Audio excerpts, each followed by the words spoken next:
बोलकर वहां से बाहर निकल आया। वो अब दादी के पास बैठकर और नहीं सकता था, ना ही खुद को उनके सामने एकदम आसमानी दिखाने की उसमें हिम्मत हो रही। वो बाहर लॉन में आकर टहलने लगा। सूरज छिपने को हो रहा था और अब चारों तरफ हल्का हल्का उजाला ही रह गया था। वो कुछ सोचते हुए वहीं पड़ी हुई एक चेयर पर बैठ गया और कल रात के बारे में सोचने लगा कि माखन ने उसे यही कहा था कि उसके पास किसी का फोन आया था ये काम करने के लिए, और तभी उसके दिमाग में कुछ खटका। ओह नो, इतनी इंपॉर्टेंट लीड मेरे दिमाग में कैसे नहीं आई? अमित अपनी जगह से झटके से उठकर खड़ा हो गया। मुझे जल्द से जल्द एक बार फिर मथुरा जाना ही होगा, इससे पहले कि वो सुराग मेरे हाथों से निकल जाए, अमित ने मन ही मन कुछ सोचते हुए कहा। कुछ समय बाद पुलकित अमित के साथ दादी के पास गया और उन्हें अपने जाने के बारे में बताया। दादी ने भी अपने प्यारे पुलकित को खूब सारा आशीर्वाद दिया और प्यार देकर जल्द ही वापस आने का बोल दिया। शाम को स्टेशन पर पुलकित और अनुराधा मौसी को सी ऑफ करने सभी लोग आए थे। अभी ट्रेन प्लेटफॉर्म पर लगी नहीं थी, सो सबके पास टाइम था कुछ और छूटी हुई बातों को करने का। पीयू को इस समय कोई मलाल नहीं था। वो खुद को समझा चुकी थी कि पुलकित को उससे दूर जाना ही पड़ेगा, और ऐसे में वो खुद को परेशान करेगी तो जाहिर तौर पर पुलकित भी परेशान होगा, और उसे इस समय पुलकित को स्माइलिंग फेस के साथ सी ऑफ करना है, जिससे उसके एग्जाम्स अच्छे से निपट जाएं। वो सोनम के साथ बैठी कभी कविता जी और अनुराधा जी की बातों को सुनने लगती, तो कभी खुद ही सोनम के साथ मथुरा में बिताए पलों को याद करके मुस्कुरा उठती। उधर पुलकित और अमित सबसे थोड़ी दूरी बनाए हुए गुपचुप गॉसिप कर रहे थे। तो सच में मथुरा वापस जाएगा? पुलकित अमित की तरफ क्यूरियस नजरों से देखे जा रहा था। इसके अलावा और कोई रास्ता भी नहीं है मेरे पास सच जानने का। अब हर चीज़ के लिए मैं शांकी पर डिपेंडेंट तो नहीं रह सकता हूँ ना, और वैसे भी अभी मेरे पास कुछ दिन है तो मैं ये हैंडल कर सकता हूँ। अमित कुछ उलझा हुआ बोल रहा था, जैसे कि वो मन ही मन गणित लगा रहा था अपने आने वाले दिनों का, जिसमें उसे काफ़ी कुछ करना था। यार तू यहाँ सब अकेले करेगा और मैं कानपुर वापस जा रहा हूँ, मुझे ये ठीक नहीं लग रहा है। मैं ऐसा करता हूँ कि मैं मासी से कह देता हूँ कि वो कानपुर चली जाए, और मुझे कुछ ज़रूरी काम है तो मैं एग्जामिनेशन के बाद ही आऊँगा। पुलकित को उस समय अमित को अकेला छोड़कर जाने का बिल्कुल भी मन नहीं था। अरे बाबा डोंट बी सिली, अमित ने पुलकित के गाल पर हल्के से मारते हुए कहा। तू चुपचाप से कानपुर जा और ये जो 2-4 दिन मिले हैं ना उन्हें मासी जी के साथ आराम से बिता। मैं यहाँ देख लूँगा यार आराम से। रियली डुकू, यू थिंक सो कि तू यहाँ इतनी टेंशन में कभी मथुरा तो कभी दिल्ली में शांकी भाई के पास परेशान हाल में घूमेगा और मैं वहाँ कानपुर में आराम से रह लूँगा? पुलकित ने उसे एक बार ऊपर चढ़ा कर देखा। पुलकित यार डोंट फॉरगेट, एग्जामिनेशन के बाद तेरी और पीयू की शादी की तैयारियाँ भी करनी है हमें, तो कुछ तैयारियाँ तू भी जाकर कर लेना मासी जी के साथ, उन्हें भी अच्छा लगेगा यार। मैं नहीं चाहता कि मेरी वजह से तू अपनी लाइफ के सबसे खूबसूरत और यादगार पल को स्पॉइल कर ले। मैं चाहता हूँ कि यार मेरे यार की और मेरी बहन की शादी का एक एक दिन और एक एक पल बस खूबसूरत लम्हों से भरा हो, जिसमें गम या तकलीफ का एक कतरा भी ना। पुलकित देख रहा था और महसूस भी कर रहा था कि अमित की आंखों में उसकी खुद की शादी का अधूरापन किस कदर साल रहा था उसे। और कितनी खुशियाँ डालेगा यार तू मुझे गरीब की झोली में। पुलकित अमित के दोनों हाथों को पकड़ कर बैठ गया था। तूने पहले पीयू का हाथ मेरे हाथों में देकर मुझे जिंदगी भर के लिए ऐसी खुशी दे दी है जो कभी कम नहीं होती यार। हर बीतते लम्हे के साथ ये बस बढ़ती जाती है और आगे भी बस बढ़ती ही जाएगी। और आज फिर तूने जाते जाते भी मेरे लिए और पीयू के लिए होठों पर मुस्कुराहट बढ़ाने का काम कर दिया यार। तू सारी दुनिया के लिए डेविल बना घूमता है, पर तेरे अंदर का डिवाइन बहुत कम लोग जानते हैं। तू अपने दर्द को अपने गुस्से में छिपा लेता है और लोग समझते हैं कि अमित रघुवंशी को बहुत एटीट्यूड है। अरे यार लोगों का क्या है बाबा, लोग तो भगवान को भी कटघरे में लाने से नहीं चूकते। मुझे खुशी तो इस बात की है कि मेरे दोस्त तो मुझे वही समझते हैं ना जो मैं हूँ। अमित ने पुलकित की हथेली को अपने हाथों से हौले से दबा दिया था। पर डुक्कू यार मैं रुकना चाहता हूँ यहाँ, सब कुछ जानने के बाद मैं कानपुर नहीं जा सकता हूँ। पुलकित अमित की तरफ रिक्वेस्ट करता हुआ देख रहा था। नहीं पुलकित अभी नहीं, आज तू मासी जी के साथ कानपुर ही जाएगा, पर बिलीव मी अगर मुझे ऐसा लगा ना कि मुझे तेरी जरूरत यहाँ है तो डेविल एक भी पल नहीं लगाएगा बाबा पुलकित देव को फोन करने में, समझा? अमित ने जानबूझकर एक आंख विंक करते हुए कहा। God promise? पुलकित ने अमित की तरफ अपनी 2 उंगलियों को बढ़ाते हुए कहा। अरे हाँ गॉड प्रॉमिस बाबा, अमित ने पुलकित की उन दोनों उंगलियों को अपनी उंगलियों में फंसाते हुए कहा। दोनों दोस्त एक दूसरे की तरफ देखकर मुस्कुरा उठे थे, पर वो दोनों ही जान गए थे कि ये मुस्कुराहट झूठी है। अमित मुस्कुरा रहा था जिससे पुलकित यहाँ रुकने की जिद न करे, और पुलकित मुस्कुरा रहा था कि अमित को लगे कि अब वो खुशी खुशी कानपुर जाने के लिए मान गया है। देख रहे हो जाने मन, कितनी देर से ये दोनों सहेलियां आपस में गुटर गु कर रही हैं, जबकि इनकी अपनी अपनी वालियां भी यहाँ मौजूद हैं, फिर भी इन्हें एक दूसरे से फुर्सत ही नहीं मिल रही है। पीयू ने सोनम को कोहनी मारते हुए अमित और पुलकित की तरफ देखने का इशारा करते हुए कहा। पीयू तुम भी ना एकदम कमाल हो। अरे वो दोनों दोस्त कुछ समय के लिए एक दूसरे से अलग अलग हो रहे हैं ना, तो बैठकर कर रहे होंगे कुछ आपस की बातें। सोनम हंसते हुए बोली, और फिर एक नजर उन दोनों को देखकर मन ही मन सोचने लगी, ऐसी भी क्या बात है साहिब कि आज आप इतने खोए हुए हैं अपनी बातों में कि आप मुस्कुरा भी रहे हैं तो बस किसी मजबूरी में। ये लो मुझे समझाकर आप खुद किस सोच में डूब गई भाभी जान, कहीं तुम भी तो वही नहीं सोचने लग गई जो मैंने तुम्हें अभी अभी कहा था। पीयू सोनम की नजरों का पीछा करते हुए समझ गई थी कि सोनम की नजरें भी अमित और पुलकित को ही देख रही हैं। शट अप पीयू, सोनम ने पीयू को मीठी झटकी लगाते हुए कहा। हम तो बस इतना सोच रहे थे कि इन दोनों की दोस्ती कितनी गहरी है ना। इन दोनों को हम पिछले 4 साल से देखते आ रहे हैं। सौरभ और रवि भी इनके दोस्त हैं, पर ये जितना पुलकित के साथ खुले हैं ना, उतना उन दोनों के साथ भी नहीं खुले। जिस तरह पुलकित इन्हें और ये पुलकित को बिना बोले देखकर ही समझ जाते हैं ना बातें, हमें बहुत अच्छा लगता है कि आज की इस मतलबी दुनिया में इतनी बेमतलब और निस्वार्थ दोस्ती भी निभाई जाती है, जैसे कि ये दोनों निभा रहे हैं एक दूसरे के लिए। सही कह रही हो तुम यार। पता है, कभी कभी मुझे जलन भी होने लगती है कि पुलकित इतना तो मेरे नाम की माला भी नहीं जपता जितना कि भाई के नाम को याद करता है। पीयू फिर से शरारती अंदाज में बोली। ओफो पीयू, तुम कभी तो सीरियस हो जाया करो। सोनम उसकी तरफ झूठे ही मुंह बनाकर बोली। हुई थी ना सीरियस और अपना ही नुकसान करवा बैठी, पर अब और नहीं। अब तो मुझे दर्द में भी मुस्कुराना है। आखिर मैंने वादा जो किया है पुलकित से। पीयू पुलकित को देख रही थी, जबकि पुलकित अब भी अमित के साथ कुछ बात करने में बिजी था। अलविदा पुलकित। सोनम पीयू की कही हुई बातों का कोई मतलब समझ पाती, इससे पहले ही ट्रेन ने हॉर्न दे दिया और सब अपनी अपनी जगह से उठकर सावधान की मुद्रा में खड़े हो गए। अखिलेश जी लगेज लेकर ट्रेन की तरफ चल पड़े। सोनम और पीयू दोनों ही अनुराधा मासी की तरफ चली गई। पीयू ने जैसे अनुराधा के पैर छूने के लिए हाथ आगे बढ़ाया, अनुराधा ने उसके हाथों को पकड़कर कहा, नहीं पीयू, जैसे तुम कविता जी के लिए उनकी बेटी हो ना, वैसे मेरे लिए भी तुम मेरी बेटी हो। और बेटियां माँ और मासी के पैर नहीं छूती, उनके गले लगती हैं। अनुराधा ने पीयू को अपने गले से लगा लिया था। तुम मुझे हंसती हुई, शरारतें करती हुई अच्छी लगती हो, ऐसे आंखों में आंसू भरे हुए रोते हुए बिल्कुल भी नहीं। अनुराधा ने पीयू की आंखों से बह रहे आंसुओं को पूछा और फिर धीरे से उसके कानों में कह दिया, वो देखो, अगर तुम रोगी ना तो तुम्हें चिढ़ाने का उसे एक और मौका मिल जाएगा। हाँ, अनुराधा ने पुलकित की तरफ इशारा करते हुए कहा था। पीयू पुलकित की तरफ देखने लगी, जो मुंह फेर कर खड़ा था। अनुराधा जी कविता जी के साथ अपने कोच की तरफ बढ़ गई थी। जाकर मिल ले एक बार, मैं तेरा वेट कर रहा हूँ, अमित ने पुलकित के कंधे पर हाथ रखते हुए कहा और जाकर सोनम के पास खड़ा हो गया। अरे पीयू, ऐसे रोते हुए भेजोगी तो सपने में भी तुम्हारा ये रोता हुआ चेहरा ही नजर आएगा और मैं डर के मारे कभी सो ही नहीं पाऊंगा। रोते हुए तुम ना बहुत अजीब सी लगती हो। पुलकित पीयू के चेहरे की तरफ देखने की कोशिश कर रहा था, जैसे पीयू ने नीचे की तरफ झुका रखा था। तुम्हें अब भी मजाक सूझ रहा है पुलकित, तुम सच में बहुत खराब हो। I hate you Pulkit, I hate you. पीयू पुलकित के सीने पर हल्के हल्के मुक्के मारते हुए बोल रही थी। पीयू ने उसके हाथों को पकड़ लिया और उसे अपने सीने से लगाते हुए कहा, But I love you, Priya, I love you so much. प्रिया उसके सीने से लगकर सुबक रही थी। मुझे हंसते हुए बाय बोलोगी तो मेरे लिए भी यहाँ से जाना आसान होगा प्रिया, पुलकित ने उसके चेहरे को अपनी तरफ करते हुए कहा। पीयू आंखों में आंसू भरे हुए ही उसे देखकर मुस्कुरा दी थी।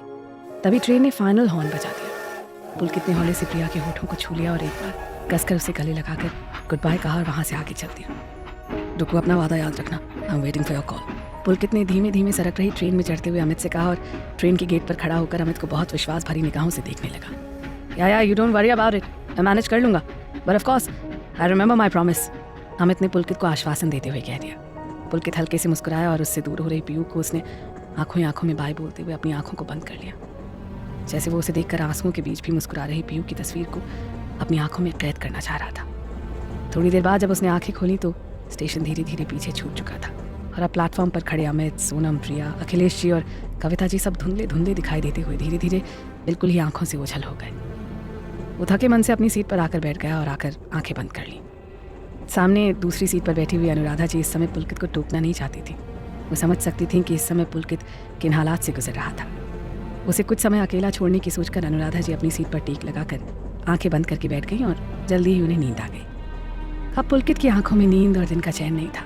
उसे बहुत घबराहट हो रही थी और ये घबराहट निश्चित रूप से प्रिया के लिए नहीं थी, वो सेफ थी वहाँ पर डुग्गू, उसका भाई जैसा दोस्त, और सोनम जिसे वो अमित की तरह ही सहेज कर संभाल कर रखना चाहता था, क्योंकि वो खूब अच्छी तरह जानता था कि सोनम में अमित की जान बसती है।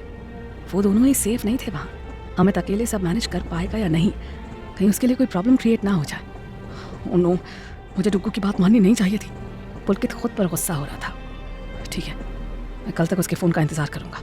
अगर उसका खुद से कोई फ़ोन आता है तो ठीक है, नहीं तो मैं अगले ही दिन वापस दिल्ली आ जाऊँगा। मुझे वहाँ कानपुर में कैसे चैन मिलेगा जबकि मेरा दोस्त यहाँ अकेले सब मुसीबतें झेल रहा होगा। पुलकित मन ही मन डिसाइड कर चुका था। उधर दिल्ली स्टेशन पर ट्रेन जा चुकी थी और इस समय सब प्लेटफॉर्म का पुल क्रॉस करते हुए वापस बाहर आ रहे थे।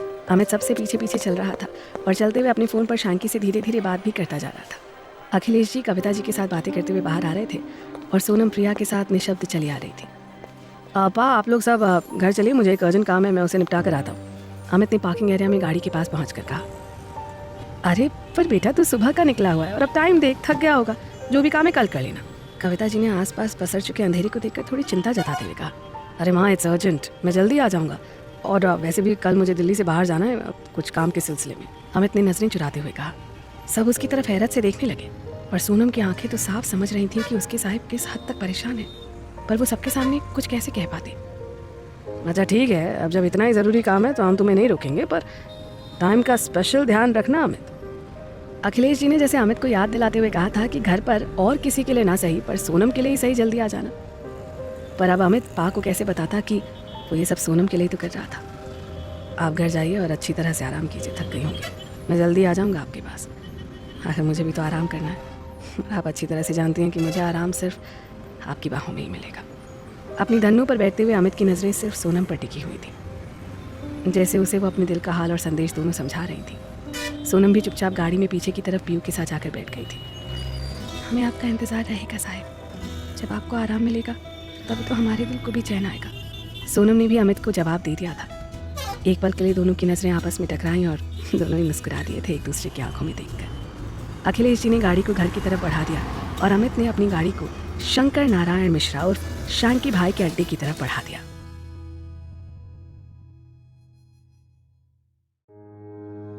तुम्हारा पुलकित।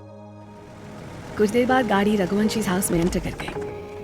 बच्चों, तुम लोग आराम कर लो, सुबह से सफर में ही हो, थक गए होगे। डिनर बनते मैं तुम दोनों को बुलवा लूंगी। कविता जी ने सोनम और प्रिया के सर पर हाथ फेर कर कहा। माँ, हम कोई थके नहीं है, हम आपकी हेल्प करवाने आ रहे हैं, बस थोड़ा सा चेंज कर लें जाकर। सोनम ने मुस्कुराते हुए कहा। हाँ माँ, सोनम सही कह रही है, एक काम करो कि आप ना दादी के हालचाल ले लो जाकर, तब तक हम लोग आते हैं। हाँ, अभी चेंज करके आते हैं और फिर सबके लिए बढ़िया कड़क अदरक वाली चाय बना कर लाते हैं। प्रिया ने भी सोनम की बात का फेवर कर दिया। अरे भाई, कोई चाय का नाम ले रहा है और वो भी अदरक वाली? हाँ, अखिलेश जी ने अंदर आते हुए अधीरता से पूछ लिया।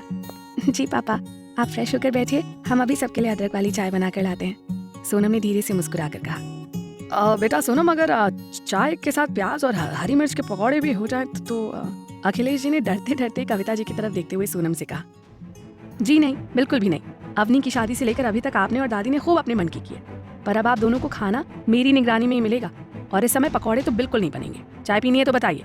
सोनम के हाँ या ना कहने से पहले ही कविता जी ने अखिलेश जी की क्लास लगा दी थी। ठीक है, फिर चाय ही पिला दीजिए आप, अखिलेश जी ने बेबसी से मुंह बनाते हुए कहा और वहां से चले गए। सोनम और प्रिया भी धीरे धीरे मुस्कुराते हुए वहां से अंदर चली गई। प्रिया अपने रूम में जाते जाते एक रूम के सामने ठिठक कर खड़ी हो गई। ये वही रूम था जहां अभी तक पुलकित रुका हुआ था। वो खुद को रोक ही नहीं पाई उधर जाने से। उस कमरे में रखी हुई एक एक चीज उसे पुलकित की याद दिला रही थी। पुलकित को याद करते हुए उसकी आंखें कब भीग गईं वो जान ही नहीं पाई। तुम मुझे मना करके गए हो पुलकित कि मैं तुम्हें याद करके आंसू नहीं बहाऊंगी, पर तुम ही बताओ कि किस तरह से और कैसे खुद को तुम्हारी यादों से बचाऊं। हाँ, पीयू अपनी उंगलियों को बिस्तर की सलवटों पर फेरते हुए पुलकित को महसूस कर रही थी कि अचानक से उसकी उंगलियों में कागज का कोई पुर्जा सा फंस गया और वो उस पुर्जे को खोलकर हैरत से देखने लगी। ये पुलकित ने ही उसके लिए कुछ लिखकर रखा हुआ था। आखिर पुलकित की हैंडराइटिंग वो कैसे नहीं पहचानती। हे माय ब्यूटीफुल गर्ल, अगर तुम इसे पढ़ रही हो तो इसका मतलब है कि मैं तुम्हारी खूबसूरत यादों को अपनी आंखों और अपने दिल में बसाए हुए यहाँ से जा चुका हूँ। मुझे पता था कि तुम यहाँ इस रूम में ज़रूर आओगे। आखिर तुम भी तो मुझे महसूस करना चाहती हो ना, जैसे कि मैं तुम्हें इस वक्त महसूस कर रहा हूँ, तुम्हारी खुशबू में खोकर। और प्रिया, प्रॉमिस मी, मुझे महसूस करने का ये बिल्कुल मतलब नहीं निकालोगी तुम कि तुम मुझे याद करते हुए अपनी आंखों को नम करो। तुम्हें पता है ना कि मुझे तुम्हारी खूबसूरत आंखों में प्यार देखना अच्छा लगता है, मेरी याद में बहने वाले आंसू नहीं। अपना ख्याल रखना और हाँ, मेरा इंतज़ार करना। बस 1 महीना और उसके बाद मैं तुम्हें हमेशा हमेशा के लिए अपना बनाने के लिए तुम्हारे पास आ जाऊंगा। तुम्हारे प्यार की यादों का तकिया बनाकर उसे अपने सिरहाने रखकर तुम्हें बहुत सारा मिस करते हुए सिर्फ और सिर्फ तुम्हारा पुलकित। प्रिया ने हौले से उस कागज के टुकड़े को अपनी आंखों से लगाकर चूम लिया था।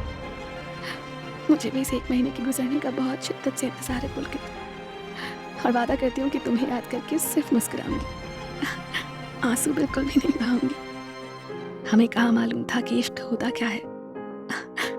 बस एक तुम मिले और जिंदगी मोहब्बत बन गई। पीयू, अरे कहाँ रह गई ये लड़की? कविता जी की आवाज़ सुनते ही प्रिया ने अपने आंसुओं को पोंछ दिया और वहां से निकलते हुए बोली, अब बस 2 मिनट में आ रही हूँ माँ। सोनम कपड़े चेंज करके बस आ ही रही थी कि उसकी नज़र सामने काउच पर रखे हुए अमित के कपड़ों पर चली जाती है और वो हौली से मुस्कुराकर उन कपड़ों की तरफ बढ़ गई। वैसे तो आप हर काम बहुत कायदे से करते हैं, पर आजकल आपका ध्यान कहाँ रहता है साहिब। आप लॉन्ड्री से आए हुए कपड़ों को उनकी सही जगह पर रखना भूल गए, पर ऐसा सिर्फ हमें ही लग रहा है या फिर आप सच में किसी बात को लेकर परेशान हैं? आजकल आपका ध्यान कहीं खोया हुआ सा रहता है। आप कभी कभी इतने अधीर हो जाते हैं कि ऐसा लगता है जैसे आपको कुछ खो देने का डर सता रहा है, और फिर अगले ही पल शांत हो जाते हैं। सोनम कपड़ों की तह लगाते लगाते सोचती जा रही थी। तभी उसे बाहर की ओर कुछ हलचल सी महसूस हुई और वो झट से अपना काम समेटकर बाहर चली गई। दिल्ली के थोड़ा सा आउटर साइड पर मेन हाईवे से कुछ 2-3 किलोमीटर दूर एक आलीशान सा फार्म हाउस बना हुआ था, जिसके मेन गेट पर महाकाल इटैलिक स्टाइल में लिखा हुआ था। और अमित की धन्नो उसी मेन गेट से अंदर होते हुए उस बड़े से फार्म हाउस के पहुंच में जाकर खड़ी हो गई। वो शंकर नारायण मिश्रा और शैंकी भाई का अड्डा था, जहाँ से वो अपने 2 नंबर के धंधे यानी कि गुंडागर्दी वाले काम किया करता था। बाकी इस फार्म हाउस से बाहर उसकी इमेज एक साफ सुथरे समाज सेवक की थी, जो कि एक उभरता हुआ युवा राजनीतिज्ञ भी था। अमित के दिमाग में कोई डाउट नहीं था कि वो यहाँ पर किस मकसद से आया है। आखिर वो भी तो कुछ बदमाशों को ढूंढने के लिए शैंकी की मदद ले रहा था। और डुग्गू उर्फ डेविल कैसन बा? अमित से वो आलिशान कोठी, जिसका विशाल सा लिविंग रूम बेशकीमती सजावटी सामानों से सजा हुआ था, अपनी भव्यता की कहानी खुद ही बयां कर रहा था। वहां पहुंचते ही अमित का गर्मजोशी से स्वागत किया गया। बदले में अमित ने एक फीकी मुस्कुराहट के साथ शैंकी से हाथ मिलाकर खड़ा होना ही मुनासिब समझा। शैंकी उसके हाव भाव देखकर समझ गया था कि अमित वहां पर दोस्ती गांठने नहीं बल्कि अपने काम के लिए आया है। पंडित, जरा दूर ठा पैक बनाए के ले आओ, हमार बहुत है पुरान और खासम खास यार आवा हो। शैंकी ने एक कोने में बने एक बहुत बड़े से बार काउंटर के पास खड़े अपने एक आदमी को आवाज देते हुए कहा, शैंकी भाई, मैं यहाँ पीने पिलाने के लिए नहीं आया हूँ, let's come to the point. Amit ने कुछ फोटो सामने पड़ी टेबल पर पसारते हुए कहा, डुग्गू यार, तुम हो ना यार, बिल्कुल है ना ही बदले हो। अब हूँ एकदम है कड़क मिजाज हो तुहार, साला कोई हो तो उन ससुरा तुम्हार रौबदार आवाज से ढेर हो जाए। शैंकी ने पंडित के हाथ से 2 ग्लास लेकर एक अमित के सामने रख दिया। थैंक्स यार, बट मैं ड्रिंक नहीं करता। अमित की आवाज में एक ठहराव था जो ये बता रहा था कि इस समय वो बहुत सीरियस था। अरे का गजब भौकाल मचाओ तुम गुरु, ससुरा ड्रिंक नहीं करत हो और डबलवा का परचम एकदम चौड़ा में फैला रहे हो या दादा। शैंकी ने अपना ग्लास एक झटके में खत्म कर दिया था। डेविल का परचम फैलाने के लिए शराब की नहीं, हिम्मत और डेनेस की जरूरत होती है, जो मेरे पास है। अब अगर ये सब हो गया हो तो काम की बात करें।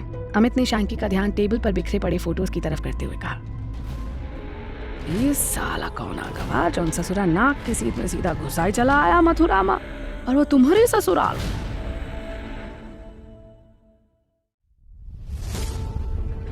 शैंकी भाई का अड्डा। शैंकी ने उन फोटोज में से एक फोटो को उठाकर अपने करीब करते हुए देखा, जिसमें माखन का क्लोजअप पोज था। शैंकी भाई, ये तो माखन है।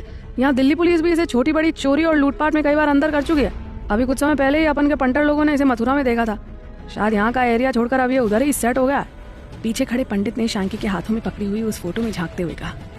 शैंकी अपनी जगह से उठा पंडित को जोरदार तमाचा जड़ दिया। तुम ससुरा अब यहाँ एक ही जन्म कुंडली बाँच रहे हो बैठ के? अरे ये बात तो तुम शैंकिया को पहले नहीं बता सकत रहा है। पंडित बेचारा अपना गाल से हिलाते हुए चुपचाप वहां खड़ा रह गया। नो लीव इट शैंकी, वो अभी जेल में है और उसके अभी फिलहाल 6 महीने से पहले बाहर निकलने की कोई चांस नहीं है। पर मुझे ये नहीं, इसके आका की पूरी कुंडली चाहिए और वो भी बहुत जल्द। अमित ने एकदम सपाट लहजे में कहा। अरे ओ केशव, जरा यहाँ तो आवा और अपन साथ टुनटुनिया भी ले आओ। शैंकी ने अंदर की तरफ किसी को आवाज दी और अमित की तरफ कुछ इस तरह से देखने लगा जैसे उसके पास कोई बहुत ही बड़ा खजाना था, जिसे वो अमित को भी दिखाने जा रहा था।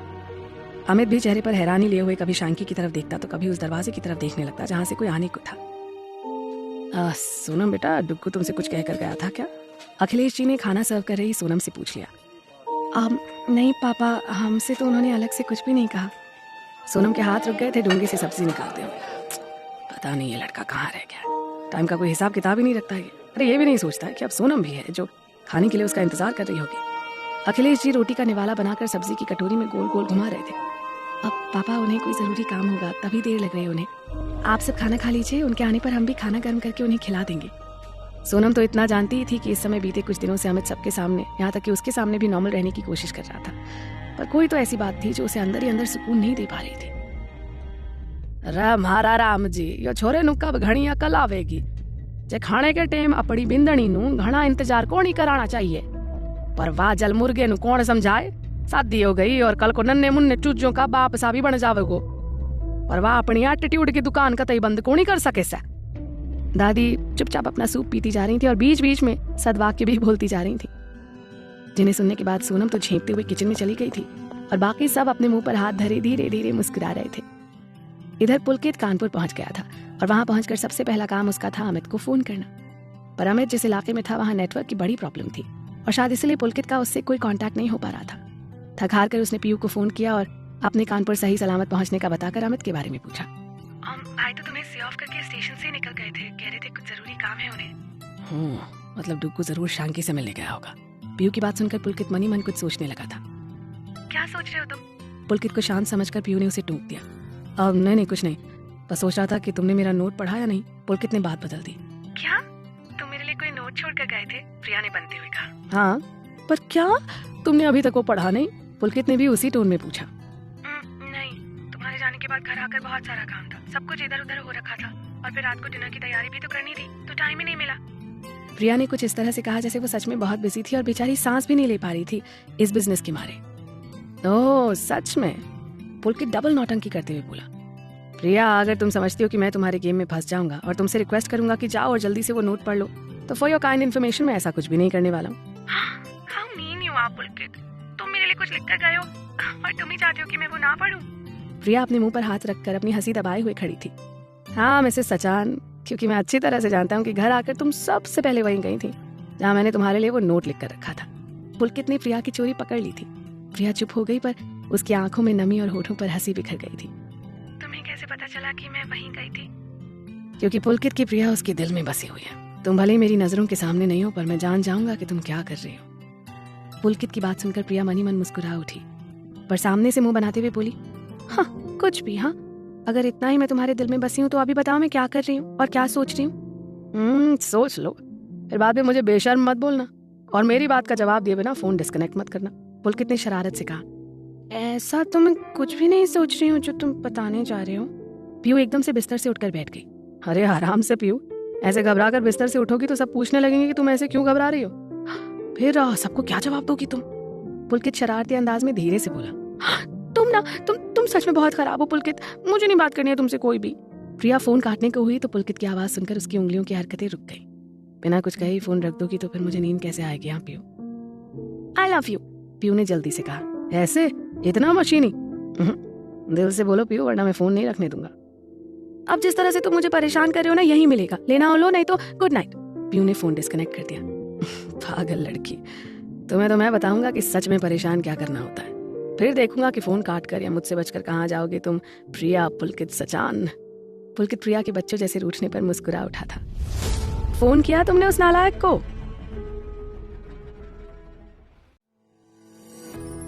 अमित का इंतजार। कमरे की बालकनी में चेयर पर बैठी हुई सोनम को पीछे से कविता जी ने प्यार से सर पर हाथ रखकर पूछा था।